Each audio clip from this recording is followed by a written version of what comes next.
Hello, everyone. Welcome to another Bounty episode of the Day Zero podcast. I'm Spectre, with me is Z.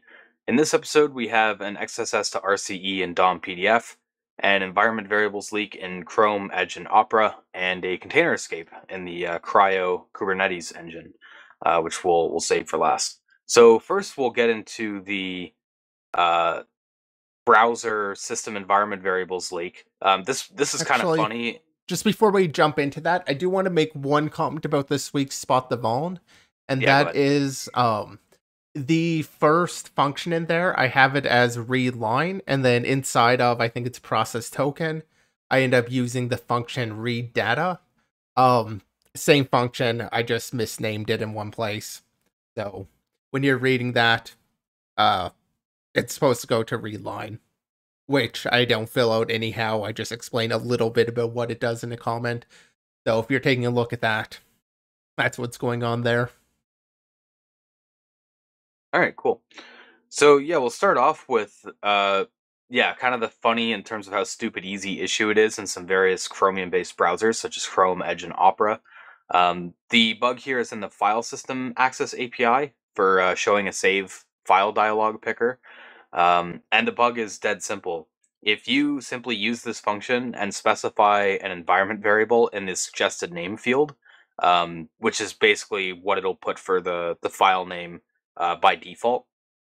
If the user then saves the file without changing that file name explicitly, um, that environment variable actually gets resolved and can be retrieved by the attacker by just getting the file name after that save file dialog was successfully closed.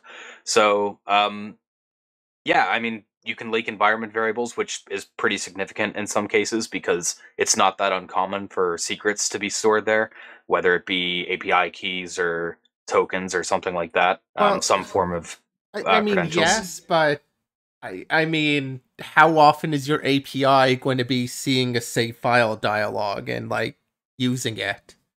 Like, Oh, yes, yeah. environment So, variables do that, but like this is more of a user attack. And I mean, yeah. I don't really store my secrets in environment variables on like my desktop and browser. So I was about to get a little bit into the impact.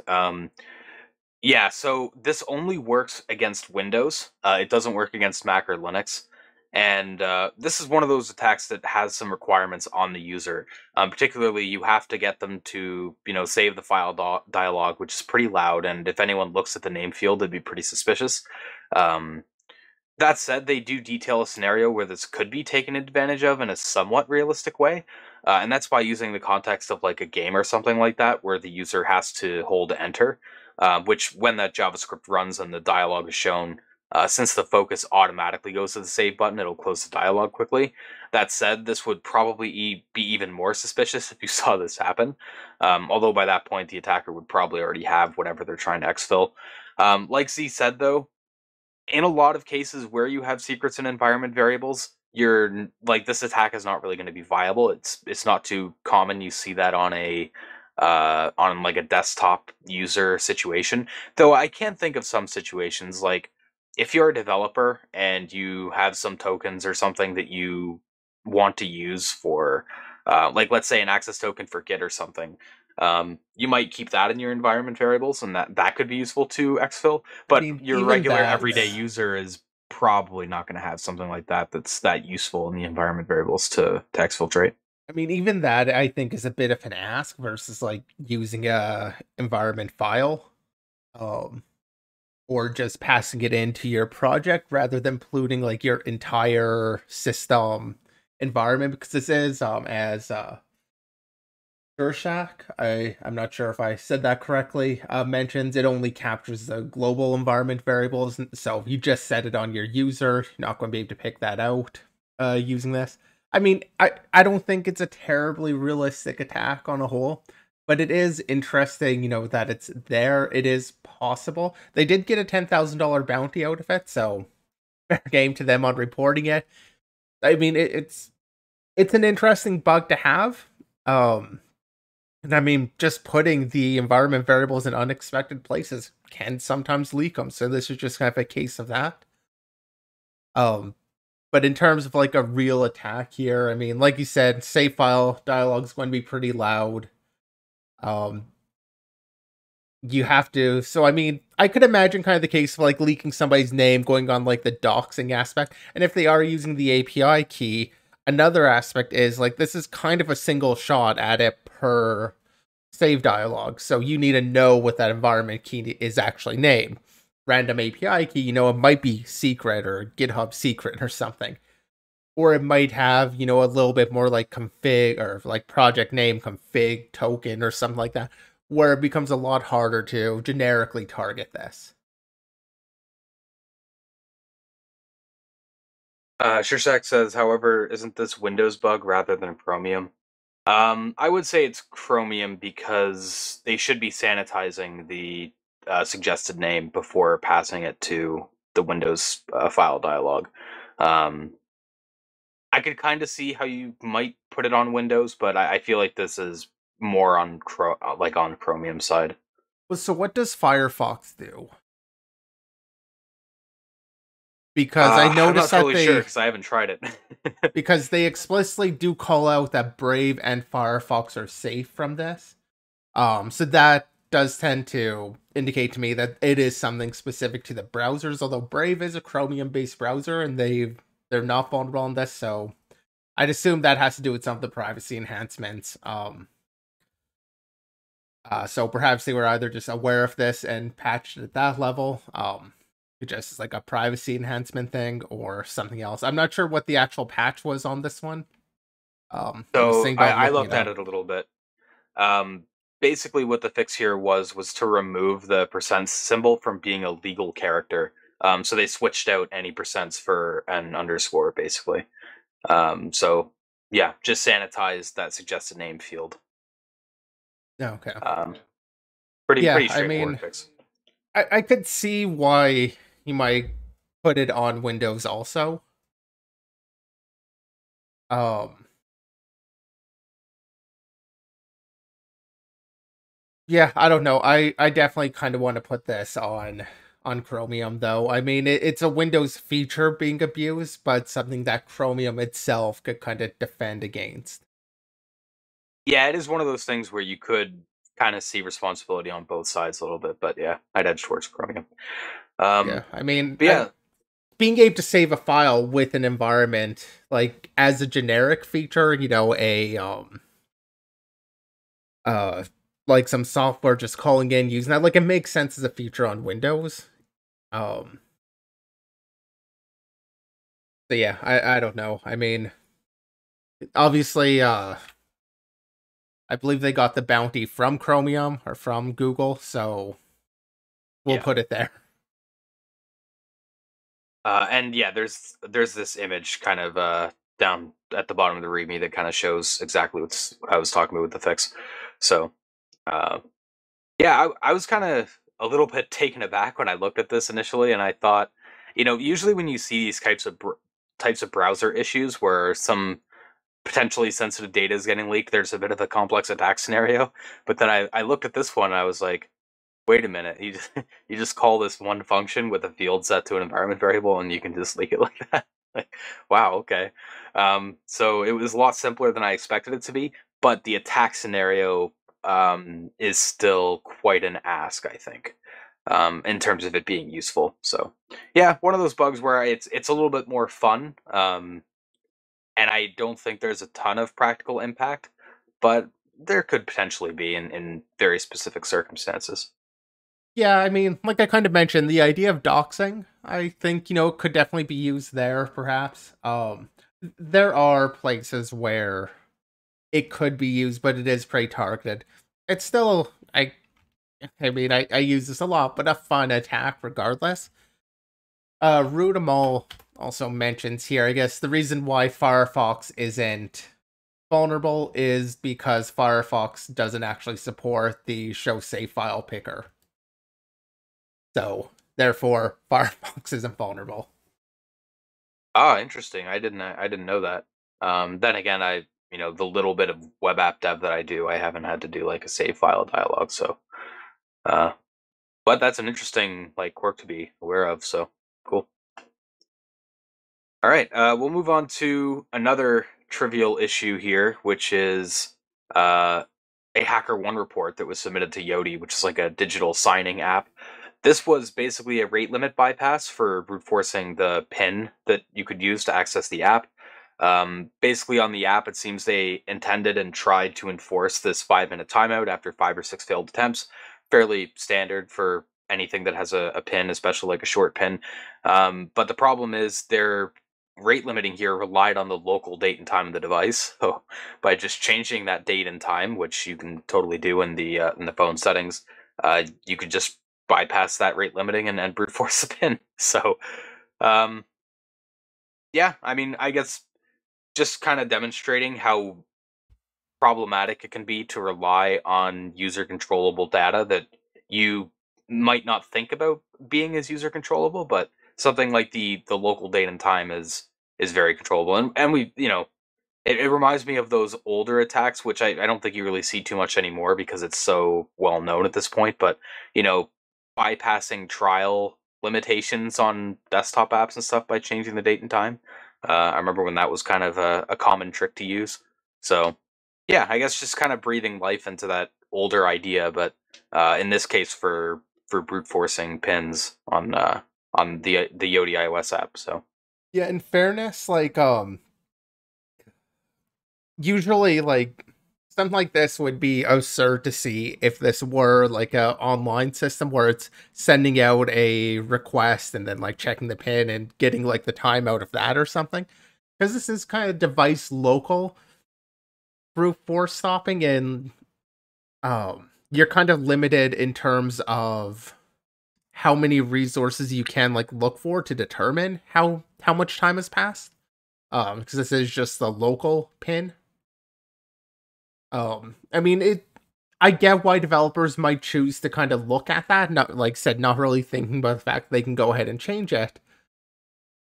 But it is one of those cases where you don't have a lot of options there. I mean, if the time is changed, can you easily figure out, what the, say, Unix timestamp is usually based off something like that? Or do you...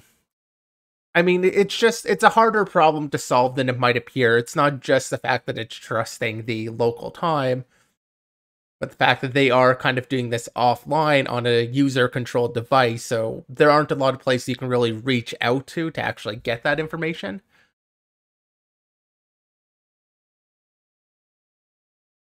yeah, I just wanted to look up quickly if there was like a secure time source that iOS provides for this type of purpose, because I could see that being something that Apple would provide, but where I don't really do like mobile app dev, I'm not certain on that. Um, So what you'd probably want to do here, I mean, not really going for a timeout, but using a proof of work style hash. So just requiring the actual iOS CPU to do a bit more work than usual. That wouldn't be a timeout per se, but it would be a way of preventing the brute forcing by requiring this harder hash to figure out.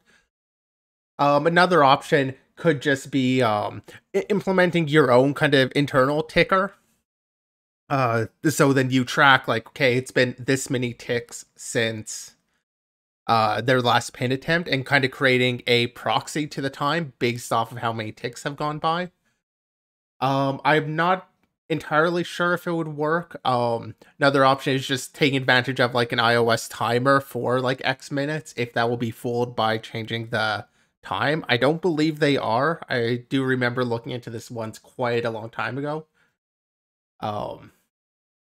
I believe like the kernel will be able to track that somewhat separately. Like if you just change the time, but you set a timer for X minutes, it'll be able to track that properly. Sorry, by timer, do you mean like a kernel track timer, so that even if you close the application or whatever or suspend it, it won't like Fair kill the call on timer? actually closing. Yeah, I was thinking user sided, so that yeah, fair point. I think Rudimal mentions about free crypto coins and the idea of using the proof of work and just mining coins. I mean, rather than advertisement, maybe. Also, as so chat, without server side, user can modify the app Yeah, user can modify the app. However, when you modify the app, you don't have access to the same file system. Like you should still be sandboxed off, so your application gets its own file system. So when you reinstall that new app, I believe it will sit with a new file system, or with like in its own isolation. Because it's a modified application, so you're going to, unless you're able to like re-sign it with the same key and actually pretend to be the original application. Um, in which case it's already kind of too compromised, and iOS doesn't really give you a lot of ways to work around on that. But otherwise, just modifying the application would be basically creating a modded app. Um, and presumably you're wanting to access this particular user's information, and not just access to like a secret file or something that's universal to everybody with the app. Yeah, and SureCheck also mentioned hashing would be terrible due to battery usages, heat, etc. Yeah, I think what IPR said makes sense, and in the way that in regular use cases, it wouldn't really be a problem. Your regular user is only going to be submitting the pin like once or twice, unless they're really forgetful or something. But like, it's not going to impact regular users very much. It will mostly impact people who are trying to root the pin or recover the pin if they're not the original user trying to authenticate, which is kind of, you know, I don't think it's too worrisome to affect the battery life against somebody who's trying to do that. So, And I um, mean, don't go insane with the type of hashing. But yeah, ultimately, jumping on IAPR also mentioned anything client side would be bypassable once you get some like Frida running on the device, and that's kind of the case. Like once you're able to recompile it, and add Frida in, or if you're rooting the device, it is kind of game over in terms of this. This is kind of assuming you can just reinstall the application, and you don't have the device rooted. it is worth mentioning though, like, so there's been talk about like modifying the app and using Frida to inject into the app. This is talking about an iOS application. It's not Android. And the situation there is very different. iOS is pretty locked down. With Frida on iOS, I'm pretty sure you can only inject into apps that are explicitly like flagged as debuggable. So, and you're like, I don't think you're really going to be able to imagine that scenario with being able to modify the app and reinstall it either, or at least not without a lot more work. So that's worth calling out too, is the fact that like iOS is in play here. Well, There is usually, more user side security than you would expect, maybe, if you're just thinking at it from like an Android point of view. I believe still with Frida, you can recompile the application, basically install it as a new app. So again, you wouldn't have access to the original application's data. You'd be in its own like isolated sandbox, but you can still use Frida on iOS. Even if the application itself doesn't give that, you would just recompile it in with the Frida stub. Um, Pretty similar to what you would do on Android, except, the signing process is a bit different when it comes to installing iOS applications. So maybe this is just a bit of ignorance, but you're talking about like dumping and recompiling an app for iOS. How would you even be able to dump the application unless you have like a jailbroken state or some privilege escalation? Is that even possible? Like I Well, don't you see would how need you the could do app's that. package, so you wouldn't necessarily need to do that on the same device that was vulnerable. Oh, I see what you mean. Okay, fair enough. Yeah, I wasn't really thinking in those terms. So yeah, okay, you could pull the package from like a jailbroken device or whatever, and then recompile it for a target device. Yeah, okay, Yeah, fair enough. that's kind of what I was thinking. But again, you're ending up, as I understand, you would end up in a different sandbox basically of the file system. So for an actual use case, you probably want access to the original files, which you're not getting when you go this route. Um, so like it's useful if you're like doing security testing against an application, you just want to have that access to see, the requests and everything going on, then it's kind of useful. Um, but it's a lot less useful in a case where you want to access the same data the original app had. So I mean, it yeah, I mean, it's an option, but I don't think you're really doing that to bypass it in this case. You just got root, and at the time you have a rooted device, there's nothing really the app can do besides like trying to detect the root and some things like that, which is just a big cat and mouse game. Rudimal asked, is the file system encrypted by default on iOS, by the way?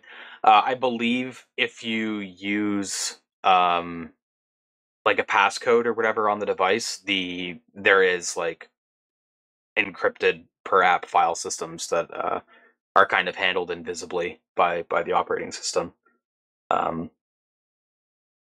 but yeah, I'm not 100% certain on like the per app basis, but I'm pretty sure just by the little bit that I've read in the Apple documentation that yeah, the per app has like or each app has like its own encrypted file system. All right. So yeah, not really too much in the HackerOne report. Unfortunately, I would be interested in how this was fixed, but unfortunately, that's not really in the comments here. As you scroll down the comments, you find it's more and more the original researcher asking for updates and not getting anything, just kind of talking to themselves. And then when they do finally get an update, it's like, yeah, hey, we're handling this, and we'll do like a limited disclosure. But yeah, I couldn't really find any details on how they fixed this issue because, like you said, it's not a super easy thing to get right. You kind of have to design the application around a secure oracle or do something like proof of work, like we were talking about. So yeah, not quite sure which route they went, but it's fun to speculate on that. All right, so we'll get into our next topic here, which is a post that details two bugs in an undisclosed website that uses DOMPDF, an XSS, and a bit of a misconfiguration type issue, which we'll get into when we get to it. And actually, Z, I'll let you take this one away because I know you found this one interesting. Yeah, and this one it's just kind of a fun chain of issues. Starts off. They started off with an XSS. XSS in a lot of applications is, worth reporting. It matters to have XSS there. That said, this particular application, what they notice is the website itself has no like sensitive information, doesn't even have any authentication. So it's not like you're stealing um it's not like you're stealing a token or something, or getting somebody's or session hijacking. Not like you're going to be able to do any of that. Basically, the only thing you can do with an XS at that point is kind of reputational damage. Start installing malware, targeting users that way. But there was this functionality to export some of the pages as a PDF. So that meant the server side would kind of read the page, read the DOM and figure out or generate a PDF based off of that. And that was done using DOMPDF. So they were take the XSS, and while they couldn't inject JavaScript that would be executed by like DOMPDF, they could inject arbitrary HTML into there. So kind of in a sense, a weaker attack. So they have an XSS, kind of downgrading it to just the HTML injection, but it's ending up in the PDF. Where that got a little bit interesting is when they started injecting styles. And specifically, or I will also call out one of the configuration options in DOM-PDF is to have embedded PHP. That was disabled in this case, so they couldn't just embed PHP using the XSS and get code execution that way. But there is a configuration that is remote file access. I believe in this case they did have it turned on, although the attack they actually talked about would work regardless of that being turned on. They do call it out that the font feature in particular will still grab files. Just try to find it in here. There we go. Regardless of the setting, DOM-PDF allows loading custom fonts through the font face CSS rules. Which is where they were able to get a bit of a remote file being downloaded onto the server. But through the source URL, it would basically take that, download the file. It would do a little bit of checking on it, and the checking was literally just like, does this font load? There's line 28 on the exam on the code they have here, just font load with that local file that they downloaded. And so you can maybe guess where this is going. Oftentimes when you have a file being downloaded, and in this case, also control over the file name would be based off of, it would use like the original extension, the font name. It would add on a little bit about the font's weight, so like a normal or bold or whatever type font it is. And it would save that just into its local to DOMPDF. So wherever DOMPDF is, it would load that into this lib font, update a separate thing with a cache bit, just like in erasing, where, this font, look it up, put it there. Basically, they had somewhat control over the file name, not really where it was being loaded. However, like a lot of PHP applications, everything lives in the web root. You have the web root where your like main pages are, and all your libraries are just like relative to your index page or something. Not a good practice to do that, especially if you have just all PHP being executable, but that is a super common setup to see. So they were able to basically use this font to smuggle in a PHP file. So it did keep the original extension, did add a little bit of a hash on it to kind of associate the URL with the file. But basically you have a PHP file name and a generally predictable entire file name. Knowing that it's in that lib font, they could just go, and it's under webroot, they can just go and access that file directly as long as they have a valid font file. Only needs to load, put PHP code in the font's copyright, leading to full code execution on the server through it. So it's just a fun chain. You've got several issues here. I think a key thing that I want to call out though with this is when you download user content, don't give the user control over the file name. If this were just saved as like a random hash, especially because they have that lookup step.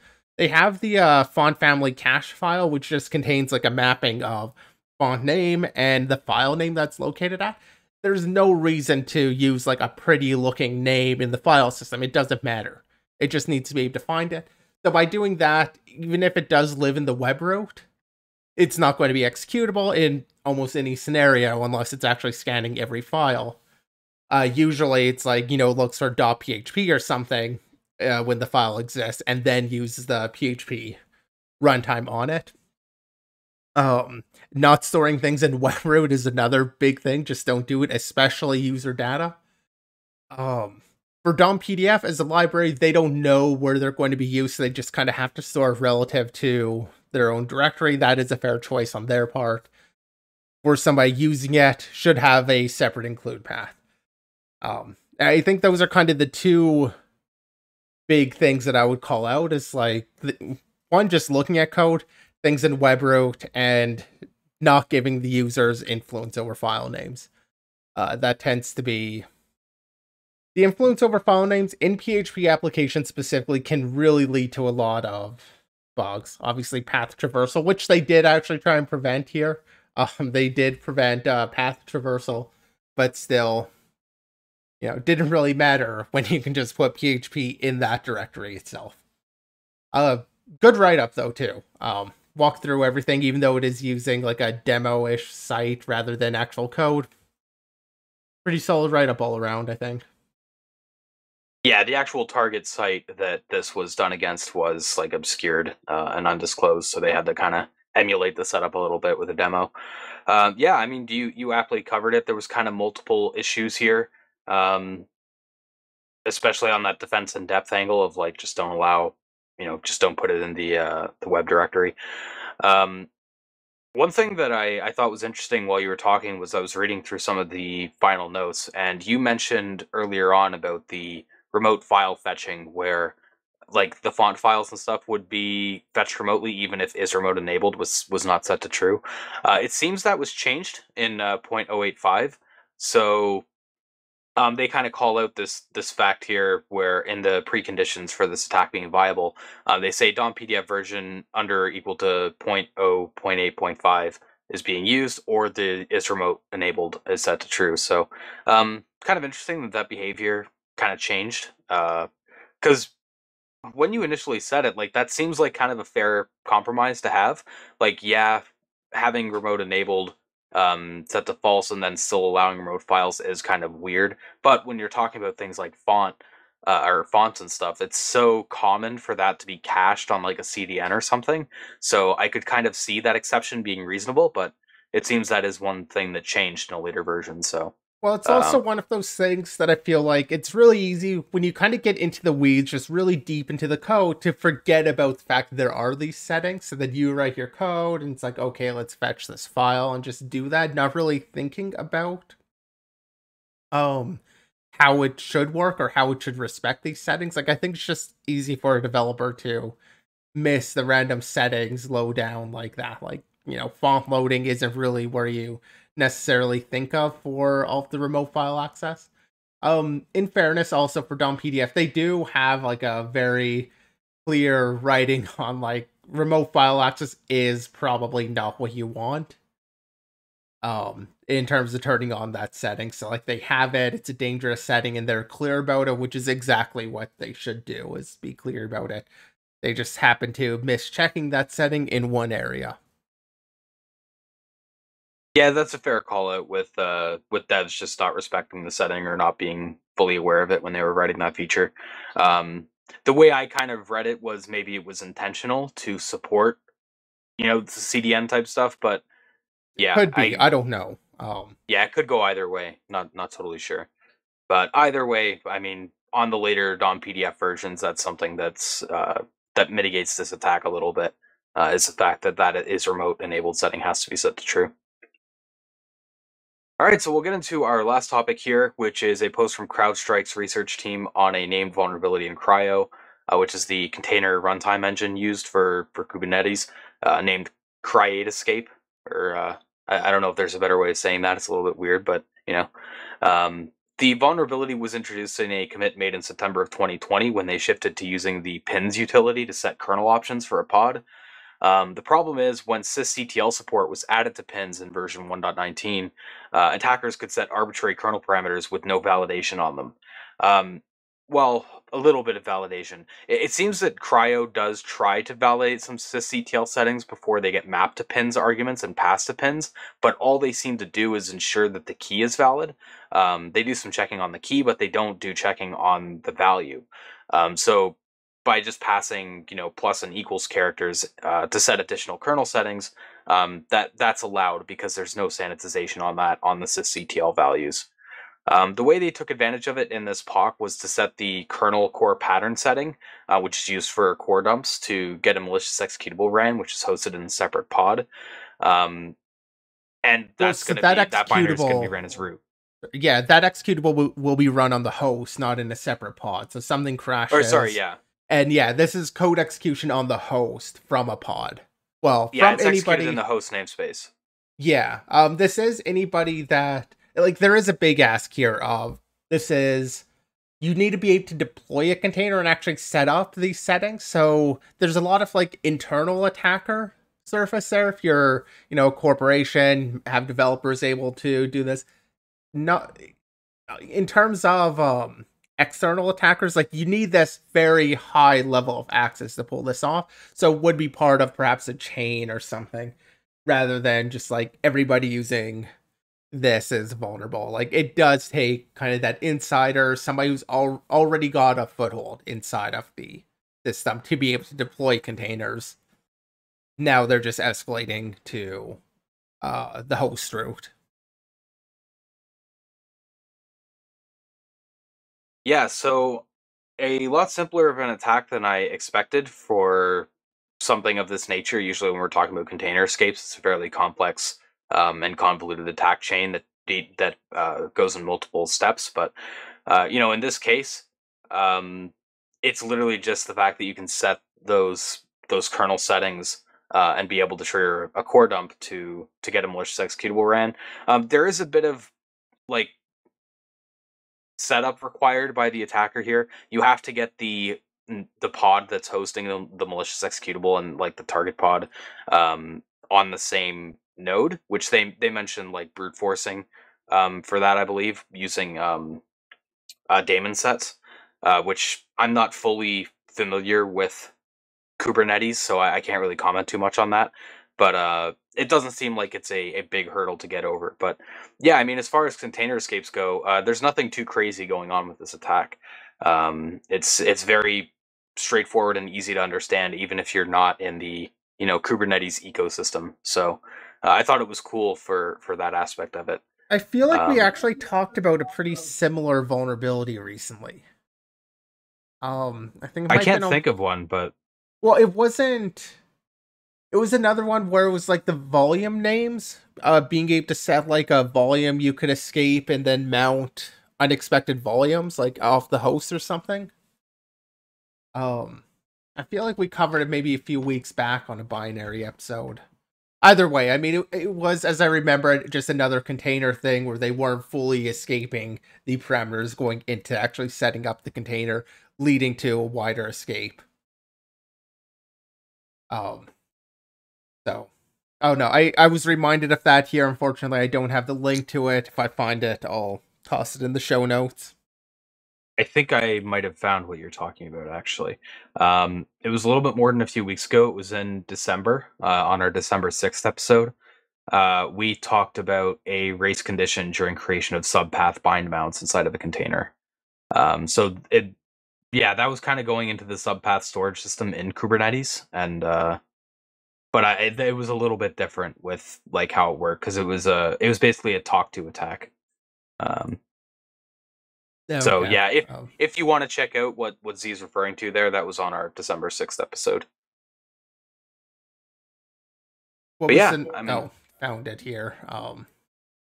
Or found the link to the episode, so that'll be in the notes. yeah. But like I said, fairly simple attack. They do have a lot of the steps put in detail there, so you can see like all the code snippets and whatnot. And you can, well, just understand how the attack works at like the command level. But yeah, that you don't really need to look at those snippets too closely. The overall style of the attack is pretty well laid out in the post. Yeah, the Um, attack's pretty straightforward, and I kind of like seeing that with these cloud ones. Like you said, oftentimes we do have these more complex chains, and this one's just like, yeah, you inject in there. Of course, in a real chain, you would have more issues before this to actually get to the point of being able to deploy a container or pod. yeah, for sure. Was there something you wanted to bring up uh, on the other container escape quickly, or were you just bringing it up just so that it's No, I was just in? reminded of it, and at least how I remembered it, I thought it was somewhat similar, in Ah, okay. terms of how the injection was at least getting in there. Sounds like I might have just misremembered. I will also say that the summary for this on the actual advisory for it doesn't go into as much detail as the CrowdStrike post, but it does kind of get more to the point over what the issue is. So if you just want the summary, a little bit better there, and also mitigating it by using the manage NS lifecycle setting, setting that to false, which will basically then move who manages these values. They also talk about an admission webhook blocking it at that level, seeing all if I'm getting at it, and if it has a plus somewhere in the value, get rid of it or deny it. So there are ways of kind of dealing with it in the meantime, but this has or will be patched in the versions indicated, which I don't feel like reading out. All right. But yeah, unless you have any other notes, Z, we'll go ahead and wrap up the show because that's all the topics that we have for today. No shoutouts this week. All right. So, like I said, that's all the topics we have for this week for the bounty episode. Thank you, everyone who tuned in. VOD will be up on YouTube and Spotify and other platforms tomorrow, as always. Remember to check out our Discord or follow us on Twitter. Links for those are on our site or in the chat. And we'll be back tomorrow at 7 p.m. Eastern, 4 p.m. Pacific for the binary topics. And we'll see you then.